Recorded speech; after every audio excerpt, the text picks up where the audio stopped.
in Southeast Texas. This is KBNT 12's Southeast Texas Weekly.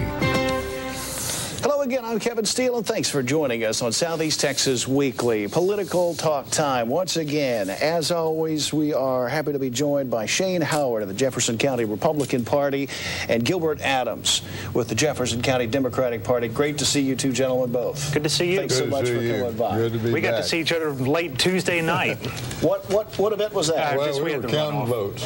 Counting votes. Yep. Yeah, that's the For the runoff runoffs. election. Yeah. Exactly. Yeah, big night, big night. We know how to work together. I'm heard tell that the tax season has become especially passionate for some Americans. Perhaps even some Southeast Texans have become, I don't know, annoyed with the amount of tax money they pay to the United States government. Is reform on the way?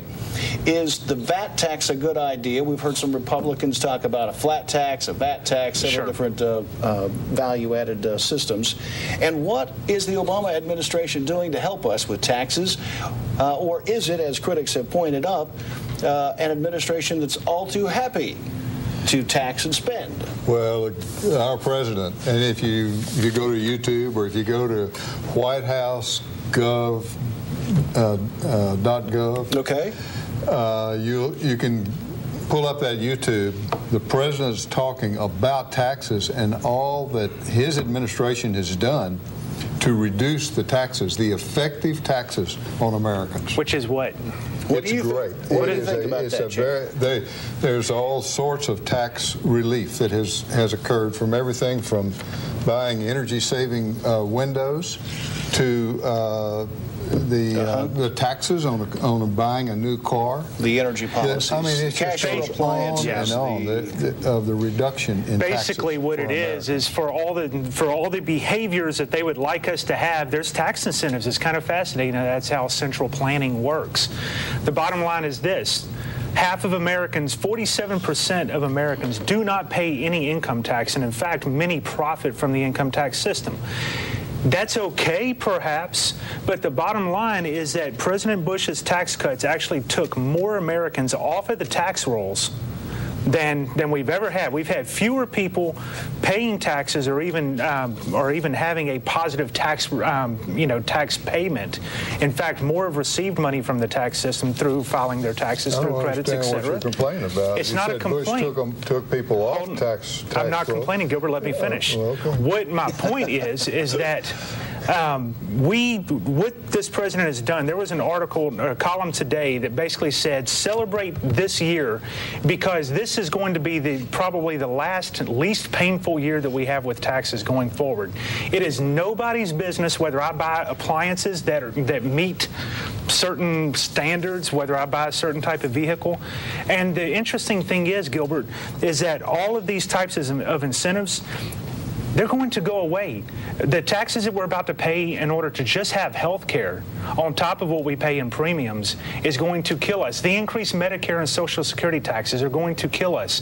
The value-added tax, to go to the meat of what you asked about value-added tax, I love the idea of a national sales tax. I have no objection to a value-added tax, except for as long as the 16th Amendment remains in place, which gives the government the ability to tax income, to tax my labor, and your labor, it's a problem because what will happen is it will just be an additional tax. You get rid of the income tax, we can talk value-added tax all day long. Ron Paul was at the Southern Republican Leadership Conference recently in New Orleans, and he brought forward a great deal of talk about bringing our taxes down into what he considered a more reasonable area.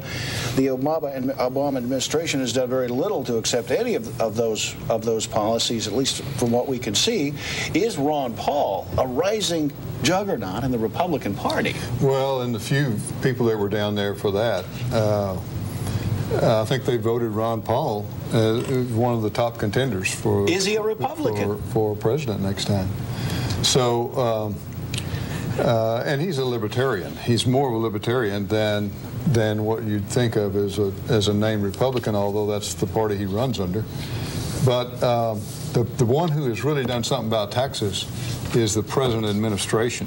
What has he done? And the crisis that we're in right now that everybody's complaining about, That was Bush's watch. That's what created that. Yeah, what is wrong? He fought 2 wars without paying taxes and ran up debt. The majority leader has got double. He's behind by double digits in his home state. He may not, in fact, win re-election in his home state. He had 50 people show up for his kickoff party. Republicans are out to crucify him and Nancy, Pelosi, and Obama.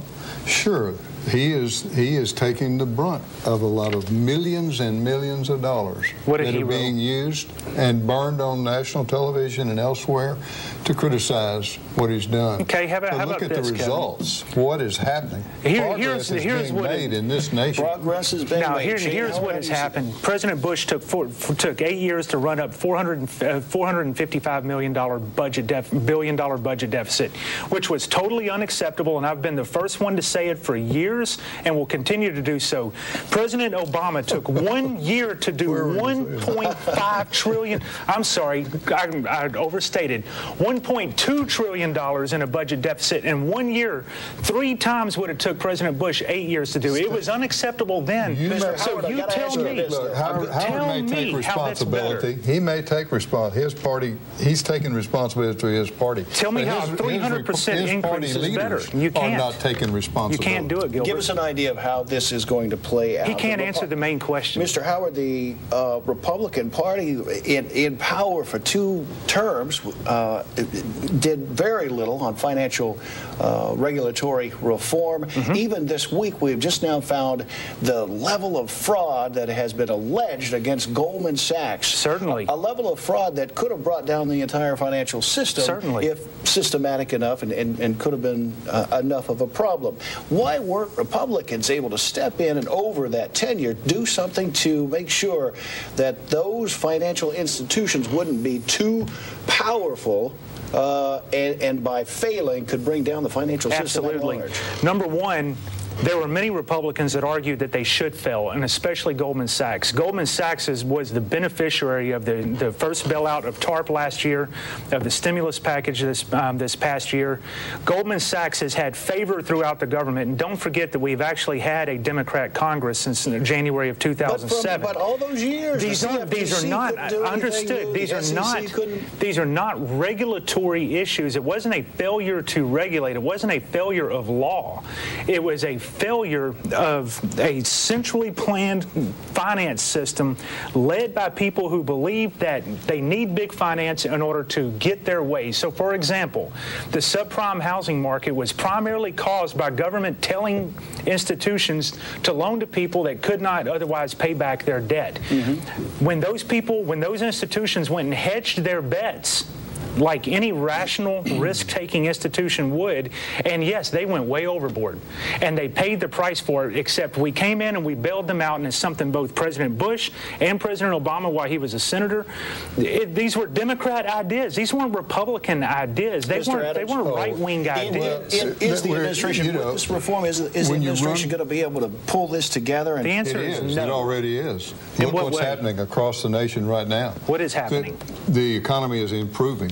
The job losses have decreased to a more balanced point, because we're hiring part-time where they're not falling any longer. Things are getting better under the Obama administration, but they were created by the Bush administration. They're getting better, but California has 12.6% unemployment, of which we are going to speak and they are bankrupt right after this break. As is New York.